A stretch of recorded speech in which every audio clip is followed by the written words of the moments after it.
sit with me for a little bit while I eat my watermelon.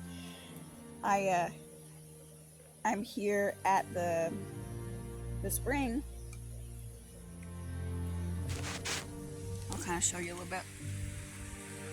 There's a little spring by the little dirt road.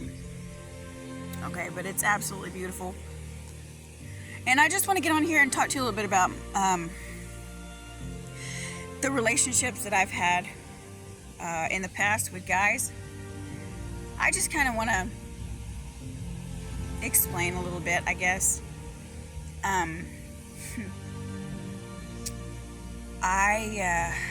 Let's start with the first one that I had when I was still in high school. Well, one of the first ones. When I was 12, I had my first boyfriend ever, but anyway, that just didn't work out, and I ended up moving. But when I lived in Fort Smith, because we lived in Fort Smith for 2 years, when I was 16 and 17, Fort Smith, Arkansas, we lived down there, and it's not the best place for teenagers, okay? It's just not. You get into a lot of trouble when you're down there if you're not careful.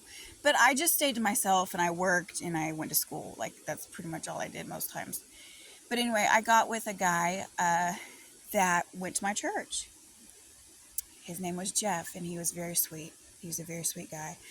And he went to the military, so I was the military girlfriend. His family helped me pay for a ticket and everything to go see him graduate from boot camp. So I went and all that.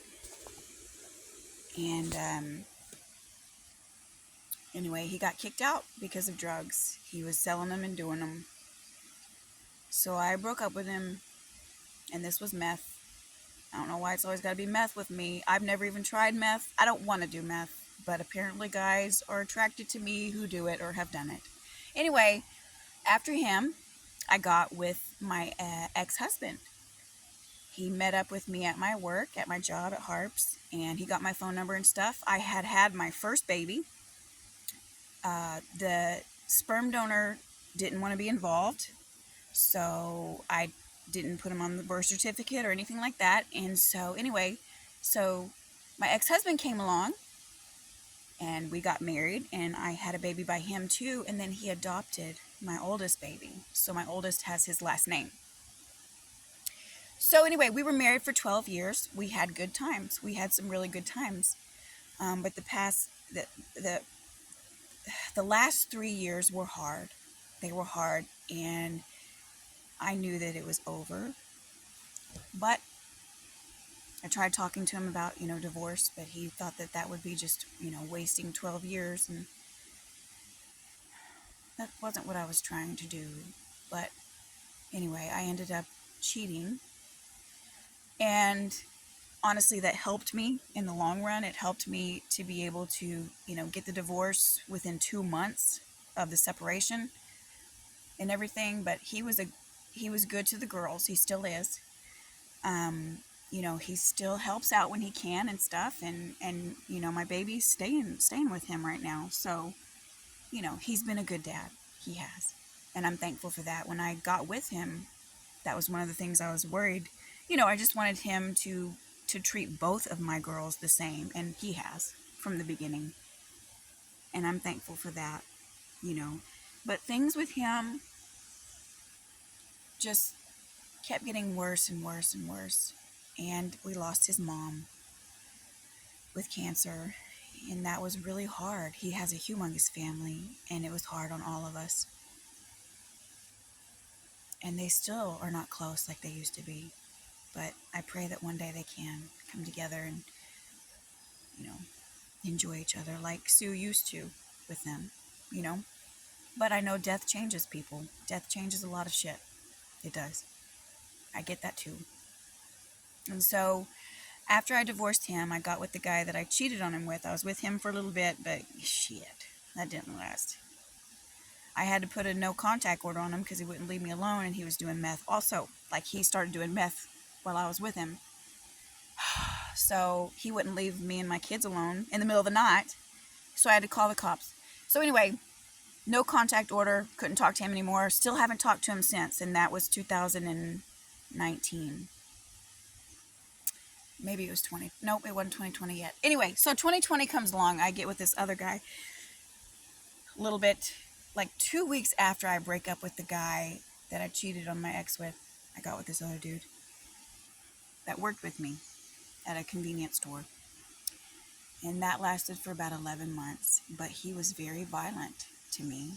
I knew that he cared about me, okay? I knew that, but I also knew he had problems. He had some issues.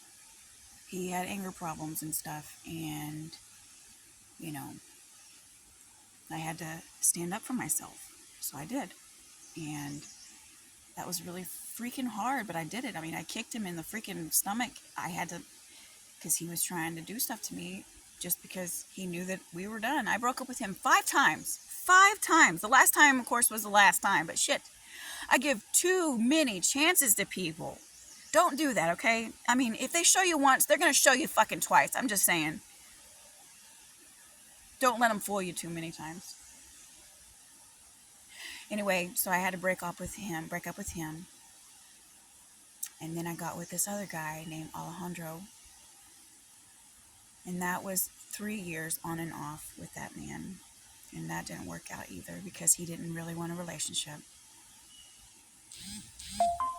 And that freaking hurt. It hurt because I really did care about that guy. But it is what it is. It is what it is. You know, you can't go back. You can't go back. I had to let him go because he was talking to other bitches. So I was like, I'm fucking done.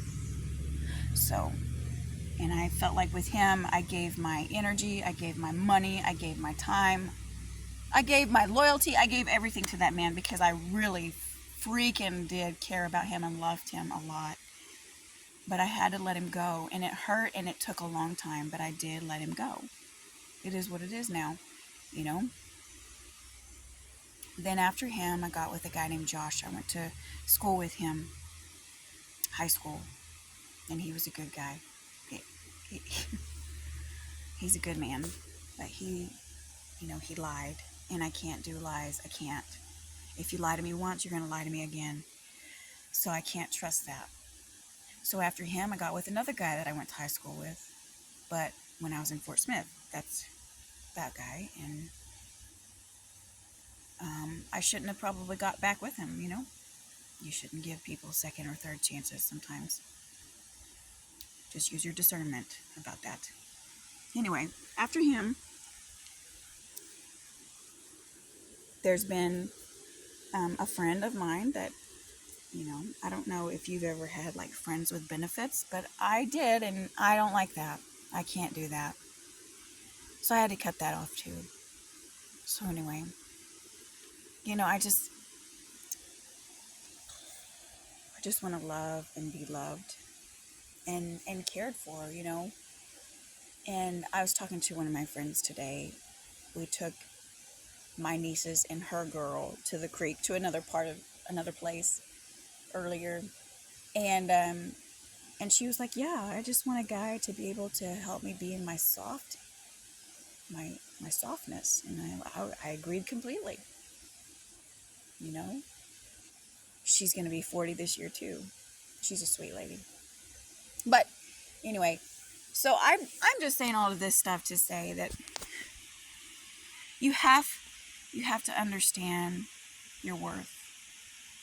You have to know what is good for you and what is not. And life will show you over and over again what's wrong, because you're going to keep doing the same shit with different people. That could be relationships or just friends or whatever. But anyway, I've had to learn a lot about myself and about just life. So I hope that you get something out of what I've talked to you about, and that you can learn to know who is right for you, who's not right for you. And even if you have to let them go, it's hard to let people go. I know, but you can do it. Ask God for help too, because He's there with you. You know? And sometimes being lonely sucks, but it's okay. You're going to get through it too. And I hope you have a good rest of your evening, okay?